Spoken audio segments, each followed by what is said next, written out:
I never thought I'd find myself here, sharing the most vulnerable and raw confession of my life. But perhaps it's the only way to truly reflect on how far we've come. My name is Sarah, and I've been married to James for nearly 12 years. James is everything I could have ever hoped for in a partner: kind, patient, and fiercely loyal. From the moment we met, our connection felt effortless, like we were two pieces of the same puzzle falling perfectly into place. Our life together wasn't perfect, but it was ours, full of little quirks and traditions that made it special. Like our Sunday morning coffee ritual, where we'd sit on the porch, sipping our mugs, talking about everything and nothing. One morning, James spilled his coffee on my lap while attempting to mimic my hand gestures during a story. We laughed so hard I cried, and that memory became a cherished reminder of the joy we found in each other's company. But not everything in our marriage was as perfect as it seemed. Beneath the surface of our seemingly idyllic life, there were cracks. They were small at first, almost invisible, but over time, they widened, and I became someone I hardly recognized. It's why I'm here, ready to confess the greatest mistake I've ever made and how it changed everything. My confession wasn't planned, but it had been eating away at me for months. One evening, as James and I were settling into our usual routine, he casually mentioned how much he appreciated my honesty. The weight of his words crushed me. That was the moment I knew I couldn't hold it in any longer. With tears streaming down my face, I told James about the secret I'd been hiding, a brief but undeniable lapse in judgment that had taken place months ago. It was during a time when our marriage felt stagnant. We were caught in the monotony of work, bills, and responsibilities, and I craved something, anything, that would make me feel alive again. That's when I reconnected with an old acquaintance from college. At first, it was innocent, just casual conversations and harmless nostalgia. But the lines blurred, and before I knew it, I had crossed boundaries I swore I'd never even approach. It wasn't physical, but the emotional connection I'd formed with this person felt like an act of betrayal. As I spoke, I watched James's face transform from confusion to hurt, and then to something I couldn't quite place. He didn't yell, didn't accuse.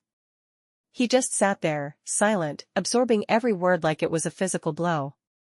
I could feel the pain radiating from him, and it tore me apart. The days that followed were the most challenging of our lives. James and I talked endlessly, dissecting every detail of my confession, trying to make sense of how we'd gotten to this point. I explained how lost I'd felt, how our lack of connection had made me vulnerable to seeking validation elsewhere. It didn't excuse my actions, but it was the only way I could articulate why it had happened. What shocked me the most was how this confession forced us to confront not just my mistake, but everything we'd been avoiding in our marriage.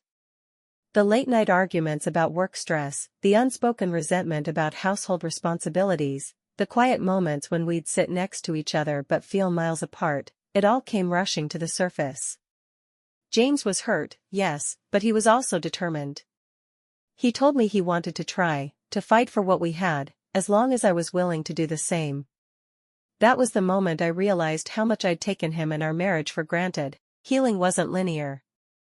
There were days when James couldn't look at me without his pain spilling over, and there were nights when I cried myself to sleep, unsure if we'd ever truly recover. But slowly, we started to rebuild. We sought therapy, both individually and as a couple, where we learned how to communicate in ways we never had before. I made it my mission to prove to James every single day that he could trust me again. Through this painful process, I learned lessons that will stay with me forever. I learned that love isn't just about the good times, it's about showing up even when things are messy and hard. I learned that vulnerability is the bridge to connection, and that admitting my flaws didn't make me weak, it made me human.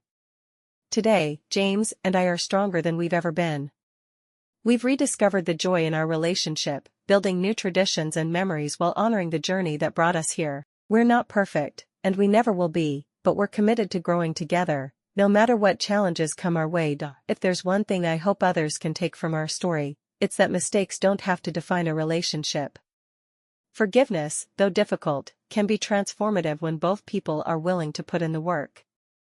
Communication and honesty are the foundation of any strong partnership, and they're worth fighting for. As I sit here reflecting on our journey, I feel a sense of peace. The road was long and painful, but it led us to a place of understanding and resilience I never thought possible. If you're navigating a similar challenge, I hope our story can be a beacon of hope, a reminder that even in the darkest moments, love can prevail. But let me take you deeper into those early days, to paint a clearer picture of how it all began. When James and I first met, it was at a mutual friend's party.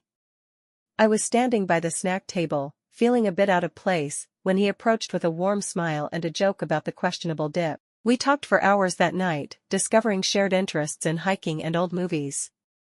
It felt like fate had brought us together. Our wedding was simple, surrounded by close family and friends in a small garden. We exchanged vows promising to support each other through thick and thin. In those early years, we traveled a bit, weekend getaways to the mountains, where we'd hike trails and share picnics. Life was full of adventure and laughter. As time passed, though, the demands of careers took over. James worked long hours at his job in engineering, and I was climbing the ladder in marketing. Our conversations shifted from dreams to deadlines. That's when the cracks started appearing. I'd come home exhausted, and he'd be glued to his laptop. We'd eat dinner in silence, too tired to connect. The reconnection with my old college acquaintance happened innocently enough, through a social media message about a reunion.